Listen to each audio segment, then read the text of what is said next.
জানেন পরিবার পরিকল্পনা অধিদপ্তরাধীন FWV, FPI এবং FWA নিয়োগের পর থেকে আমরা রাজস্ব খাতে চাকরি করে আসছি, কিন্তু অত্যন্ত পরিতাপের বিষয় এই যে আমরা রাজস্ব খাতে চাকরি করার পরও আমাদের জন্য একটি নির্দিষ্ট নিয়োগ বিধি না থাকায় আমরা সেই চাকরিকালীন থেকে শুরু করে অদ্যাবধি পর্যন্ত এমনকি মৃত্যুর আগ পর্যন্ত যতদিন আমরা চাকরি করছি সরকারি নিয়ম অনুযায়ী একই পদ থেকে আমাদেরকে দুর্ভাগ্যজনকভাবে আমাদের অবসরে চলে যেতে হচ্ছে।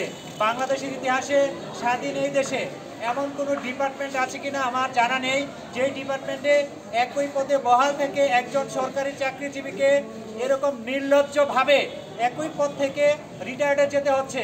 প্রিয় সহকর্মীবৃন্দ, আমাদের এটা হচ্ছে সবচেয়ে পরিতাপের বিষয় যে আমরা এই একই পদে থেকে আমরা যে নির্লজ্জভাবে একই পদে থেকে অবসরে চলে যাচ্ছি। বাংলাদেশ সরকারের অন্যান্য যে ডিপার্টমেন্টগুলো রয়েছে প্রত্যেকটা ডিপার্টমেন্টের প্রত্যেক সরকারি চাকরিজীবী তারা যেই পদে ঢুকে তার থেকে আপার গ্রেডে গিয়ে হচ্ছে তারা রিটায়ার্ডে যায়।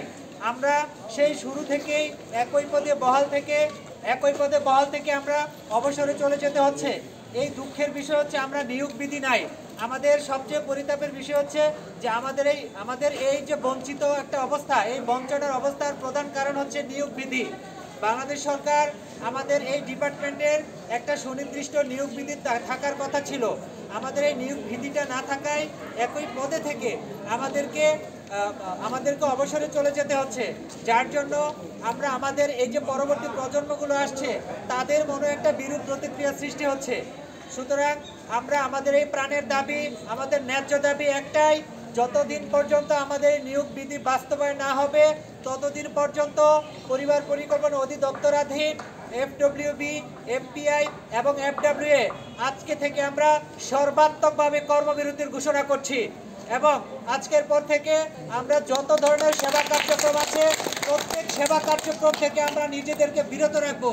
যতদিন পর্যন্ত আমাদের এই নিয়োগ বিধি বাস্তবায়িত না হবে ততদিন পর্যন্ত আমরা আমাদের কার্যক্রম স্থগিত রাখার পাশাপাশি আগামী 6 তারিখ থেকে আমাদের যে জাতীয় সেবা সপ্তাহ শুরু হতে যাচ্ছে ওই সেবা সপ্তাহ আমরা বর্জনের ডাক দিয়েছি। প্রিয় সহকর্মীবৃন্দ, আমরা সারা দেশব্যাপী একজোট হয়ে আমরা সকল ভাই বোনেরা এই FWV, FPI এবং FWA প্রত্যেক ভাই বোনেরা আমরা দৃঢ় সংকল্পে আবদ্ধ হয়েছি। যতদিন পর্যন্ত বর্তমান সরকার আমাদের এই ন্যায্য দাবি, প্রাণের দাবি এবং এই দাবিগুলো বাস্তবায়ন না করবে ততদিন পর্যন্ত আমাদের এই আন্দোলন আমরা বন্ধ রাখবো না।